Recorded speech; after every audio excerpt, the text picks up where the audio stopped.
नमस्कार साथियों, मेरा नाम है आर के सिंह। संस्कृति आईएएस के सरकारी योजना एवं कार्यक्रम सीरीज में आप सभी का स्वागत है।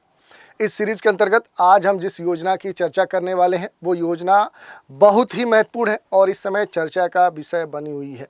योजना क्या है? तो एक राष्ट्र एक सदस्यता योजना। इस योजना की आज हम चर्चा करने वाले हैं और इससे जुड़े हुए जितने भी महत्वपूर्ण पहलू हैं उन पर संक्षिप्त रूप से बात करेंगे। देखिए, आपके सामने योजना है one nation one subscription scheme, ONOS इसका नाम है। देखते हैं कि आखिर ये क्यों चर्चा में है। तो इसके बारे में जानने के लिए आपको जाना होगा कहाँ पर? PIB की वेबसाइट जहाँ पर दी गई है वहाँ पर जाएंगे तो इसके बारे में डिटेल से जानकारी मंत्रालय की वेबसाइट पर आपको देखने को मिल सकती है, जहाँ पर लिखा गया है कि cabinet approves one nation one subscription, यानी कि जो केंद्रीय मंत्रिमंडल है उसने अप्रूवल दे दिया है इस स्कीम के लिए।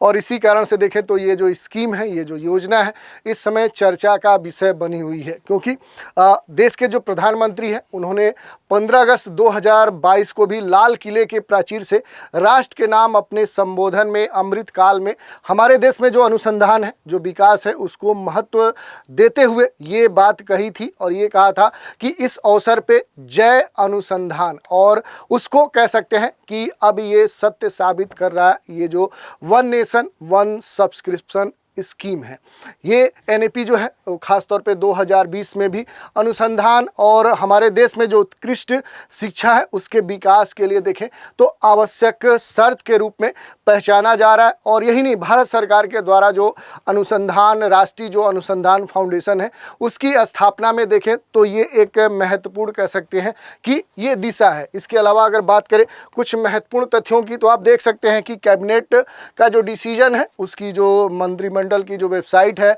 उसके वेबसाइट पर डिटेल में इस स्कीम के बारे में जानकारी दी गई है। तो ये बातें हम देख सकते हैं।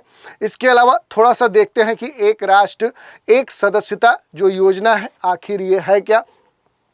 यह विद्वानों के जो शोध हैं, जो लेख हैं, जो पत्रिका प्रकाशन है, उस तक देशव्यापी पहुंच प्रदान करने के लिए एक नई कह सकते हैं कि केंद्र की योजना है, केंद्रीय क्षेत्र की योजना है।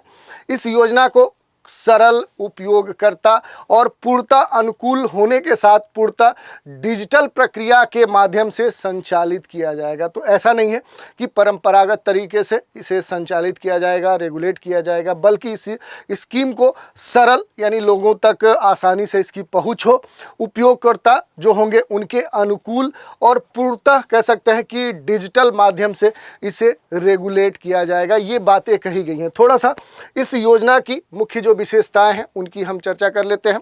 तो एक राष्ट्र एक सदस्यता जो कह सकते हैं स्कीम है, इसमें ये कहा गया कि ये सरकारी उच्च जो शिक्षण संस्थान है और जो केंद्रीय सरकार है उसके अनुसंधान एवं विकास जो प्रयोगशाला है, उसके लिए एक राष्ट्र एक जो सदस्यता है ये एक सुविधा होगी, ये बात कही गई है। इसके साथ ही यह अनुसंधान एवं विकास को बढ़ावा देने और इसके साथ ही सरकारी जो यूनिवर्सिटी है, गवर्नमेंट जो यूनिवर्सिटीज़ हैं, विश्वविद्यालय हैं, जो महाविद्यालय हैं, अनुसंधान जो संस्थान है और अनुसंधान एवं विकास जो प्रयोगशाला है, उसमें अनुसंधान और नवाचार की संस्कृति को बढ़ावा देने के लिए देखें तो ये खास तौर पे अनुसंधान, राष्ट्रीय जो अनुसंधान फाउंडेशन है उसकी पहल का एक पूरक होगा, ये बात कही गई है। तो इस कारण से देखें तो ये काफ़ी महत्वपूर्ण हो जाता है। एक राष्ट्र और एक सदस्यता जो योजना है, इसका जो लाभ है ये केंद्र और राज्य सरकार के प्रबंधन के तहत सभी जो उच्च शिक्षण संस्थान है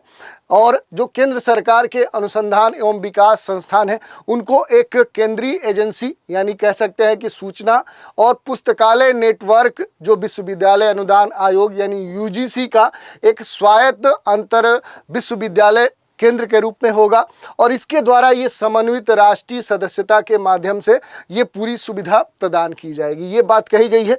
इसके साथ ही ये कहा जा रहा है कि उच्च शिक्षा विभाग के पास एक एकीकृत पोर्टल जो वन नेशन वन सब्सक्रिप्शन ये होगा जिसके माध्यम से जो संस्थान है, जो इंस्टीट्यूट है, ये पत्रिकाओं तक अपनी पहुंच बना सकेंगे। यही नहीं, ANRF समय समय पर इन संस्थाओं के भारतीय लेखकों के प्रकाशनों और वन नेशन वन जो सब्सक्रिप्शन है इसके उपयोग की समीक्षा भी करेगा। ये महत्वपूर्ण बात है। अब बात कर लेते हैं एक राष्ट्र एक सदस्यता योजना के वित्त पोषण की, कि आखिर इस स्कीम का फंडिंग कैसे होगा। तो देखिए, एक नई केंद्रीय क्षेत्र ये योजना है और इसके रूप में 3 कैलेंडर वर्ष 2025, 2026 और 2027 के लिए जो वन नेशन वन सब्सक्रिप्शन है इसके लिए कुल लगभग 6000 करोड़ रुपए आवंटित किए गए हैं। तो आप समझ सकते हैं कि ये जो केंद्र की योजना है इसके लिए इतना बड़ा बजट एलोकेट किया गया है। इसका कह सकते हैं कि बड़े स्तर पे इस स्कीम को लागू किया गया है। तो ये हमने देख लिया।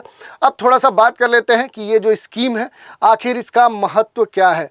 तो यह भारत के युवाओं के लिए गुणवत्तापूर्ण जो शिक्षा है उस तक पहुँच बनाने के लिए एक माध्यम होगी और इस शिक्षा तक पहुँच को अधिकतम करने के लिए शिक्षा के क्षेत्र में पिछले दशक में भारत सरकार के द्वारा शुरू की गई जो पहले हैं उनका जो दायरा है उसे और आगे तक बढ़ाएगी। यही नहीं, इस पहल से सभी जो विषय हैं, छात्र हैं, शिक्षक हैं, जो शोधकर्ता हैं, रिसर्चर हैं, जो वैज्ञानिक हैं, उनके लिए खास तौर पे ये विशाल एक समुदाय जो विद्वतापूर्ण पत्रिकाओं तक पहुंच है उसका विस्तार करेगा, उसका एक्सटेंशन करेगा। और इसमें खास तौर पे अगर हम बात करें तो देखिए, इसमें ये कहा गया है कि टियर 2 और टियर 3 जो शहर हैं उनके लोग भी इस स्कीम में शामिल हो सकते हैं, जिससे देश में मुख्य अंतर विषय अनुसंधान को बढ़ावा मिलेगा। तो इस तरह से ये जो स्कीम है ये बड़ा ही महत्वपूर्ण स्कीम है और बड़े स्तर पे एक बड़े बजट के एक फंडिंग के साथ इसे अप्रूवल दिया गया है। अब देखना है आने वाले समय में